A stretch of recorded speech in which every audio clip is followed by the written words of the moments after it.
আজকের প্রযুক্তিগত অগ্রগতি নিয়ে কথা বলতে গেলে সেসব ভয়াবহ দুর্যোগের স্মৃতি আমাদের গভীরভাবে নাড়া দেয়। আমরা উপলব্ধি করি প্রাথমিক পূর্বাভাসেই জীবন রক্ষা।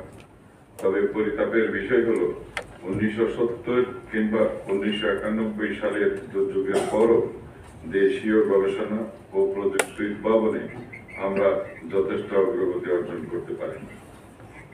জাতীয়ভাবে গবেষণার প্রতি আমাদের মনোনিবেশ আরো বেশি হওয়া প্রয়োজন ছিল। তবু আমরা আজ সৌভাগ্যবান, স্যাটেলাইট ভিত্তিক weather model, Doppler radar, flash flood model, কৃত্রিম বুদ্ধিমত্তা নির্ভর পূর্বাভাস, মোবাইল ভিত্তিক সতর্কবার্তা সবকিছু এখন আমাদের হাতে রয়েছে। শুধু উপকূল নয়, পাহাড়ি অঞ্চল, নগর এলাকা, নদী ভাঙ্গন প্রবণ এলাকা সব ক্ষেত্রেই তথ্য তৈরি হচ্ছে।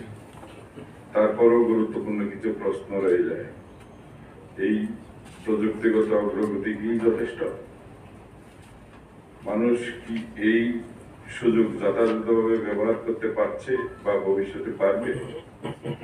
মানুষ কতটা প্রযুক্তি, মানুষ কতটা সচেতন? একজন ব্যক্তি কি মানসিকভাবে প্রস্তুত যে দুর্যোগের সময় তিনি নিজের ঘরবাড়ি, গবাদি পশু, সঞ্চিত ফসল এবং গৃহস্থালী রেখে আশ্রয় কেন্দ্রে আশ্রয় নেবেন? ঘূর্ণিঝড়, আমফান, সিডর বা মকার মতো সব সময় আমরা দেখছি যে অনেকেই সতর্কবার্তা শুনেছেন, বুঝেছেন, তবু বাড়িঘর ছেড়ে আসতে চাননি। কেন? এই কারণগুলো বের করা অত্যন্ত জরুরি। মানুষ কি সত্যিই অসচেতন, নাকি রাষ্ট্র কর্তৃক প্রদত্ত নিরাপত্তা ব্যবস্থা ও সুবিধা তাদের আস্থার জায়গা তৈরি করতে পারে? শুধুমাত্র প্রযুক্তিগত উন্নয়ন নয়, মানুষের আচরণ, মনস্তত্ত্ব ও সামাজিক বাস্তবতা বোঝা এবং সেই অনুযায়ী পরিকল্পনা তৈরি করা জরুরি। গবেষণাকে তাই আরো বিস্তৃত করতে হবে। গবেষণা ও বাস্তব প্রয়োগের সমন্বয়ে আজকের এই কর্মশালার সাফল্য নির্ভর করবে। আমাদের তাই লক্ষ্য হবে মানুষকে প্রযুক্তির সাথে সংযুক্ত করা, সতর্কবার্তার প্রতি মানুষের আস্থা বৃদ্ধি করা এবং দুর্যোগ আশ্রয় কেন্দ্রকে এমনভাবে গড়ে তোলা যাতে মানুষ সেগুলোকে নিরাপদ ও মর্যাদাপূর্ণ স্থান হিসেবে বিবেচনা করে। দুর্যোগ ব্যবস্থাপনা ও ত্রাণ মন্ত্রণালয় এখন থেকে সকল প্রকার দুর্যোগ পূর্ব প্রস্তুতি এবং দুর্যোগ ব্যবস্থাপনায় কেন্দ্রীয় ভূমিকায় নিয়োজিত থেকে সকল অংশী সংস্থার কার্যক্রম সমন্বয় করবে।